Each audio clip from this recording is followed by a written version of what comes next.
ಆ ರಾತ್ರಿಯನ್ನ ಕಳೆದು ಬೆಳಗಾದ ಮೇಲೆ ರಾಮ ಲಕ್ಷ್ಮಣರಿಬ್ರು ಹೋಗಿ ವಿಶ್ವಾಮಿತ್ರರ ಭೇಟಿಯಾಗಿ, ಸ್ವಾಮಿ, ನಾವು ಬಂದಂತ ಕಾರ್ಯ ಮುಗೀತು. ನಮ್ಮನ್ನು ಕರ್ಕೊಂಬಂದದ್ದು ಈ ರಾಕ್ಷಸರನ್ನು ಕೊಲ್ಲಬೇಕು, ಯಜ್ಞ ಪೂರೈಸ್ಬೇಕು ಅಂತ ಕರ್ಕೊಂಬಂದಿದ್ರಿ. ಎರಡು ಮುಗೀತದು. ಇನ್ನು ನಮ್ ಕೆಲಸ ಏನು? ನಮ್ಗೇನ್ ಅಪ್ಪಣೆ ಕೊಡ್ತೀರಿ? ನಾವೇನ್ ಮಾಡ್ಬೇಕೇನ ಅಂತ ಕೇಳಿದ್ರು. ಆಗ ವಿಶ್ವಾಮಿತ್ರ ಸುತ್ತಮುತ್ತ ಕೂತಿದ್ದ ಋಷಿಗಳೆಲ್ಲ ಅವ್ರು ಹೇಳಿದ್ರು, ನೋಡಪ್ಪ, ಮಿಥಿಲಾ ನಗರದೊಳಗೆ ಜನಕ ರಾಜ ಒಂದು ಬಹುದೊಡ್ಡ ಧಾರ್ಮಿಕವಾದಂತ ಯಜ್ಞ ಮಾಡ್ಲಿಕ್ಕತ್ತಿದ್ದಾನೆ. ದೊಡ್ಡ ಯಜ್ಞ ಮಾಡ್ತಾನೆ.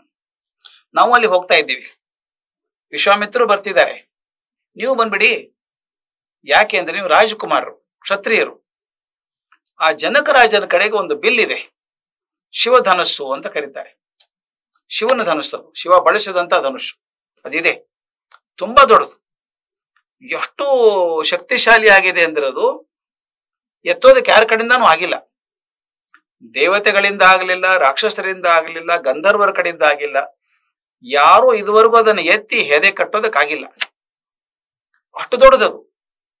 ಸುಮಾರು 5,000 ಜನ ಅದನ್ನ ಎತ್ಕೊಂಡ್ ಬರ್ಬೇಕಾಗತ್ತೆ ಅಂತ ದೊಡ್ಡ ಬಿಲ್ಲು. ಆ ಬಿಲ್ಲು ಜನಕ ರಾಜನ ಮನೆಯಲ್ಲಿದೆ. ಅದನ್ನು ಶಕ್ತಿ ಪರೀಕ್ಷೆ ಮಾಡ್ಬೇಕು ಅಂತ ಬೇಕಾದಷ್ಟು ರಾಜರು ಬಂದ್ರು, ರಾಜಕುಮಾರರು ಬಂದ್ರು. ಎತ್ತಬೇಕು ಅಂದ್ರೆ ಆಗ್ಲಿಲ್ಲ. ಎಲ್ಲಾರು ಹೋಗಿ ಸೋತು ಹೋದ್ರು. ಪುರುಷೋತ್ತಮನಾದಂತ ನೀನು ರಾಮ ಹುಡುಗ ಇನ್ನು ತಮಾಷೆ ಗಮನಿಸಿ, ಆ ಋಷಿಗಳು ಎತ್ತಿ ಹೆದೆ ಏರ್ಸು ಅಂತ ಹೇಳಿಲ್ಲ ರಾಮನಿಗೆ. ನೋಡ್ಬೇಕಪ್ಪ ನೀನಂತ ಅದು ಅವನು ಎತ್ತಬೇಕು ಅಂತ ಹೇಳಿಲ್ಲ. ಹುಡುಗ ಇವನೇನ್ ಎತ್ತಾನೆ ಅಂತ ಅವರಾಗಿಲ್ಲ, ದೇವತೆಗಳ ರಾಕ್ಷಸ ಕಡೆಯಿಂದ ಆಗಿಲ್ಲ, ಇವನೇನ್ ಎತ್ತಾನೆ ಅಂತ ಹೇಳ್ಕೊಂಡು ನೀನ್ ನೋಡ್ಬೇಕಪ್ಪ ಅಂತ ಬಿಲ್ಲನ್ನ ಆ ಮಿಥಿಲಾಧಿಪತಿ ಇಟ್ಟಿದ್ದಾನೆ. ಅದ್ಭುತ ಯಜ್ಞಾನು ಕೂಡ ನೋಡಬಹುದು. ಹಿಂದೆ ಜನಕ ರಾಜ ಯಜ್ಞ ಮಾಡಿದಾಗ ದೇವತೆಗಳು ಬಹಳ ಖುಷಿಯಾಗಿ ನಿನ್ ಏನ್ ಬೇಕು ಅಂತ ಕೇಳ್ಕೊಂಡಾಗ ಜನಕ ರಾಜ ಕೇಳ್ಕೊಂಡಿದ್ದ, ಆ ಶಿವ ಬಳಸಿದಂತ ಧನುಸ್ಸನ್ನ ಕೊಡಿ ಅಂತ ಕೇಳ್ಕೊಂಡಿದ್ದ. ಅದನ್ನು ಕೊಟ್ಟಿದ್ದಾರೆ. ಇಲ್ಲಿ ಒಂದು ವಿಷಯ ಹೇಳ್ಬೇಕು ನಾನು. ಜನಕ ರಾಜ ಈಗನು ಶಿವನ ಧನುಸ್ಸು ಶಿವನ ಕಡೆ ಹೆಂಗ್ ಬಂತು ಅಲ್ವಾ? ಜನಕ ಇನ್ನೂ ಇದ್ದಾನೆ. ಜನಕ ರಾಜನ ಮಗಳನ್ನೇ ಮುಂದೆ ರಾಮ ಮದ್ವೆ ಆಗೋದು ಅಂತ ಇಟ್ಕೊಳ್ಳಿ. ಹಾಗಾದ್ರೆ ಜನಕ ಅವತ್ತಿನ ತಪಸ್ಸದು ಎಂದಿನ ತಪಸ್ಸು ಮಾಡಿದ್ದು ಹೇಗೆ ಇದು ಕತೆ ಅಂತ.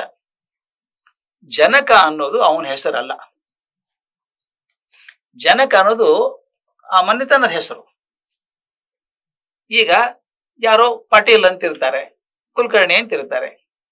ಕುಲಕರ್ಣಿ ಮಗ ಕುಲಕರ್ಣಿ, ಕುಲಕರ್ಣಿ ಮೊಮ್ಮಗ ಕುಲಕರ್ಣಿ, ಕುಲಕರ್ಣಿ ಅಜ್ಜ ಕುಲಕರ್ಣಿ. ಎಲ್ಲ ಒಂದೇ ಅಡ್ರೆಸ್. ಮನೆತನದ ಹೆಸರು. ತಾವು ನೋಡಿದ್ದೀರಿ, ಉತ್ತರ ಕರ್ನಾಟಕದಲ್ಲಿ ತುಂಬಾ ಜಾಸ್ತಿ ಇದೆ ಹೆಸರು. ಅಡ್ಡ ಹೆಸರು ಧಾರವಾಡಕರ್ ಅಂತ. ಧಾರವಾಡದ ಇರ್ಲಿಕ್ಕಿಲ್ಲ ಅವರು. ಧಾರವಾಡಕರ್ ಒಂದು ಧಾರವಾಡದಲ್ಲಿ ಇದ್ರು. ಅವ್ರ ಮನೆತನದೆಲ್ಲ ಧಾರವಾಡಕರೇ ಅವರು. ಮಕ್ಕಳ ಹೆಸರು ಬದಲಾಯಿಸುತ್ತೆ, ಕೊನೆ ಹೆಸರು ಹಾಗೆ ಉಳ್ಕೊಳುತ್ತೆ, ಮನೆತನದ ಹೆಸರು ಉಳ್ಕೊಳುತ್ತೆ. ಹಾಗೆ ಜನಕ ಅನ್ನೋದು ಮನೆತನದ ಹೆಸರು. ಅದು ಅಲ್ಲಿ ಯಾರೇ ಬಂದ್ರು ಜನಕ ರಾಜ ಅಂತ ಹೆಸರು. ಮಿಥಿಲಾ ನಗರದಲ್ಲಿ ರಾಜ ಆದವ ಜನಕ ರಾಜ ಅಂತ. ಈ ಜನಕ ರಾಜನ ಎಷ್ಟೋ ತಲೆಮಾರ ಹಿಂದೆ ಒಬ್ಬ ಜನಕ ಇದ್ದ. ಈಗಿದ್ದಂತ ಜನಕ ರಾಜರ ಹೆಸರು ದೇವರಾತ ಅಂತ ಹೆಸರು. ನಾವು ಜನಕ ರಾಜ ಅಂತ ಬಿಡ್ತೀವಿ. ಜನಕ ರಾಜ ಅಡ್ಡ ಹೆಸರದು. ಇವನು ದೇವರಾತ. ಇವನ ಹಿಂದೆ ಎಷ್ಟೋ ತಲೆಮಾರುಗಳ ಹಿಂದೆ ಆದಂತ ಕಥೆ ಅದು. ಏನಾಯ್ತು? ಶಿವ ತನ್ನ ಹೆಂಡತಿ ಸತಿ ಜೊತೆಗೆ ಹಿಮಾಲಯದಲ್ಲಿದ್ದ. ಸತಿ ತಂದೆ ದಕ್ಷ ಪ್ರಜಾಪತಿ ಒಂದು ಯಜ್ಞ ಮಾಡಿದ. ದೊಡ್ಡ ಯಜ್ಞ ಮಾಡಿ ಎಲ್ಲಾರನ್ನೂ ಕರೆಸಿದ. ಅವನಿಗೆ ಎಳೆಯನ ಬಗ್ಗೆ ಆಸಕ್ತಿ ಇಲ್ಲ. ಇವನೆಂತ ಅಳಿಯ, ಇವನು ಶ್ರೀಮಂತ ಅಲ್ಲ, ಚಕ್ರವರ್ತಿ ಅಲ್ಲ, ಏನಿಲ್ಲ. ಮೈಯೆಲ್ಲ ಬೂದಿ ಬಡ್ಕೊಂಡು ಬೇರೆ ಮೇಲೆ ಹಿಮಾಲಯದಲ್ಲಿ ಕೂತಿದ್ದಾನೆ, ಭಿಕ್ಷುಕರಂಗಿದ್ದಾನೆ ಇವನು ಅಂತ ಅವನು ಸ್ವಲ್ಪ ಧೋರಣೆ ಇತ್ತು ಅಳಿಯನ ಬಗ್ಗೆ. ಹೀಗಾಗಿ ಮಗಳಿಗೆ ಕಳಿಸ್ಕೊಡ್ಲಿಲ್ಲ, ಆಮಂತ್ರಣ ಕೊಡ್ಲಿಲ್ಲ, ಅಳಿಯನ್ ಕರೀಲಿಲ್ಲ. ಅಪ್ಪ ಯಜ್ಞ ಮಾಡ್ತಿದ್ದಾರೆ ಅಂತ ಗೊತ್ತಾಯ್ತಕ್ಕೆ ಮಗಳಿಗೆ. ಮಗಳ ಕರಳೆ ಇರ್ತಲ್ಲ, ಅಪ್ಪ ಯಜ್ಞ ಮಾಡ್ತಾರ, ನಾನು ಹೋಗ್ಬೇಕು ಅಂದ್ಲು. ಶಿವ ಹೇಳ್ದ, ಬೇಡ, ದಾಕ್ಷಾಯಿಣಿ ಅಂತ ದಕ್ಷನ ಮಗಳು ದಾಕ್ಷಾಯಿಣಿ. ಬೇಡ, ಹೋಗೋದ್ ಬೇಡ, ಅಪಮಾನ ಆಗತ್ತೆ ನಿನಗೆ, ನನ್ನ ಬಗ್ಗೆ ಗೌರವ ಇಲ್ಲ ನಿಮ್ ತಂದೆಗೆ, ಅಪ್ಪನ ಮಾಡಿಸ್ಕೊಳಕ್ ಯಾಕೆ ಹೋಗ್ತೀಯ ನೀನು, ಹೋಗ್ಬೇಡ ಅಂದ್ಲು. ಆಕೆ ನೀವು ಬಿಡಿಬೇಕಾದ್ರೆ ನಾನು ಹೋಗ್ತೀನಿ ಅಂದ್ಲು. ಬೇಡ, ನಿನ್ ತೊಂದರೆ ಆಗ್ತದೆ ಅಂತ ಹೇಳಿದ. ಆಕೆ ಹೋದ್ಲು. ಎಲ್ಲ ದೇವತೆಗಳು ಬಂದಿದ್ದಾರೆ, ಎಲ್ಲರೂ ಬಂದಿದ್ದಾರೆ ಸಭೆಗೆ. ಶಿವನೊಬ್ಬನು ಬಿಟ್ಟು ಎಲ್ಲರೂ ಬಂದಿದ್ದಾರೆ. ಆಕೆ ಮನಸ್ಸಿಗೆ ಬಹಳ ಬೇಜಾರಾಯ್ತು.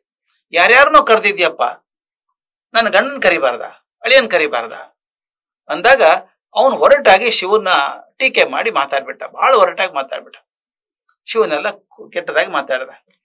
ಆಗ ಆ ಸತಿ ಏನ್ ಮಾಡಿದ್ಲು, ದಾಕ್ಷಾಯಿಣಿ ಮನಸ್ಸಿಗೆ ಬಹಳ ನೋವಾದಾಗ ಬೆಂಕಿಯೆಲ್ಲ ಹಾರ್ಕೊಂಡು ಆಹುತಿ ಆಗ್ಬಿಟ್ಲು. ಆ ಸುದ್ದಿ ಶಿವನಿಗೆ ಗೊತ್ತಾಯ್ತು. ಶಿವನಿಗೆ ಏನ್ ಕೋಪ ಬಂತು ಅಂದ್ರೆ, ತನ್ನ ಅತ್ಯಂತ ಪ್ರೀತಿ ಹೆಂಡತಿ ಸತ್ತೋದ್ಲಲ್ಲ ಅಂತೇಳಿ ಯಾರನ್ನೂ ಉಳಿಸಲ್ಲ ಅಂತ ಬಂದ. ಅದ್ರ ಮೊದಲು ಮಯಾಸುರ ಬಿಲ್ ಸೃಷ್ಟಿ ಮಾಡಿದ್ದ. ಇದನ್ನ ಯಾರೂ ಬಳಸೋಕಾಗಲ್ಲ ಅಂತ ಬಿಲ್ ಅದು. ಅದನ್ನ ತಗೊಂಡ್ ಬಂದ ಶಿವ. ಆ ಬಿಲ್ ತಗೊಂಬಂದು ಏನು ಕೋಪ ಏರಿತ್ತು ಅಂದ್ರೆ, ಒಂದ್ ಯಾವ ಮಟ್ಟಕ್ಕೆ ಕೋಪ ಏರಿತ್ತು ಅಂದ್ರೆ, ಎಲ್ಲರೂ ಹೊಡೆದು ಹಾಕ್ಬಿಡ್ತೀನಿ ಅಂತ ಹೊಡೆದು ಹಾಕೋಕ್ ಶುರು ಮಾಡಿದ. ದೇವತೆಗಳು, ಬ್ರಹ್ಮ ಎಲ್ಲರೂ ಬಂದು ಕೇಳ್ಕೊಂಡ್ರು, ಶಿವ ನೀನ್ ಹೆಂಗ್ ಮಾಡಿದ್ರೆ ಬದುಕೋಕ್ ಸಾಧ್ಯ ಇದೆಯೇನಪ್ಪ ಜಗತ್ತಲ್ಲಿ, ಯಾರಾದ್ರೂ ಮಾಡಬೇಡ, ಬಿಟ್ಬಿಡು, ಹಿಂಸೆ ಬೇಡ ಅಂತ ಹೇಳಿ ಅವನು ಶಾಂತ ಮಾಡಿದ್ರು. ಯಾವ ಬಿಲ್ ಹಿಡ್ಕೊಂಡಿದ್ನೋ ಎಲ್ಲಾರನ್ನೂ ಸಂಹಾರ ಮಾಡಿಬಿಡ್ತೀನಿ ಅಂತ ಇಟ್ಟಿದ್ನಲ್ಲ, ಆಯ್ತು ಇನ್ನು ಬಿಲ್ ಮುಟ್ಟಲ್ಲ ನಾನು ಅಂತ ಇಟ್ಬಿಟ್ಟ. ಅದು ಶಿವ ಧನುಸ್ ಆಯ್ತು. ಆ ಧನುಸ್ ಅಲ್ಲೇ ಇತ್ತು. ಅದನ್ನ ದೇವತೆಗಳಿಂದ ಜನಕರಾಜ, ಆಗಿನ ಕಾಲ ಜನಕರಾಜ ಬೇಡ್ಕೊಂಡದ್ದು. ಅದು ಬಂತು.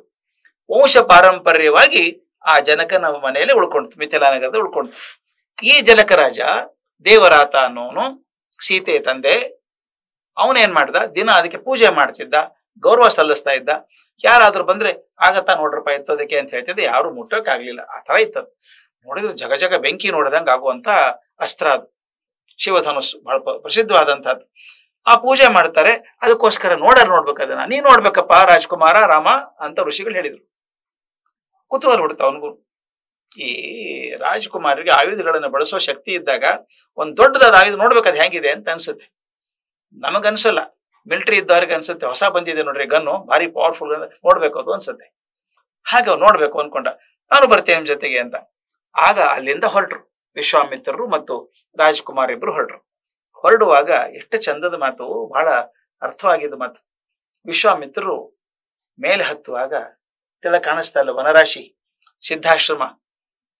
ಅದು ಕೈ ಮುಗಿದ್ರು, ವನದೇವತೆಗಳೇ ನನಗೆ ಇಲ್ಲಿ ಯಜ್ಞ ಮಾಡೋಕೆ ಅವಕಾಶ ಕೊಟ್ರಪ್ಪ, ನಿಮ್ಮೆಲ್ಲರೂ ಕೃತಜ್ಞನಾಗಿದ್ದೇನೆ. ನಾನು ಇಲ್ಲಿಂದ ಹೊರಡ್ತಾ ಇದ್ದೀನಿ ನಾನೀಗ. ಈ ಮಾತನ್ನು ಸ್ವಲ್ಪ ವಾಲ್ಮೀಕಿಗಳು ಬಾಯಿ ಬಿಟ್ಟು ಹೇಳಲ್ಲ. ಈಗ ವಿಶ್ವಾಮಿತ್ರ ಯಾಕೆ ಹೇಳ್ತಿದ್ದಾರೆ, ನಾನು ಹೊರಡ್ತೀನಿ ಇಲ್ಲಿಂದ, ನಿಮಗೆ ತುಂಬಾ ಉಪಕಾರ ಆಯ್ತು, ನಿಮ್ಮೆಲ್ಲರಿಗೂ ವಂದನೆಗಳು, ಕೃತಜ್ಞತೆಗೆ ಯಾಕೆ ಹೇಳ್ತಾರೆ ಅಂದ್ರೆ, ಮುಂದೆ ವಾಪಸ್ ಯಾವತ್ತೂ ಹೋಗಲ್ಲ ಅಲ್ಲಿ ಅವ್ರು.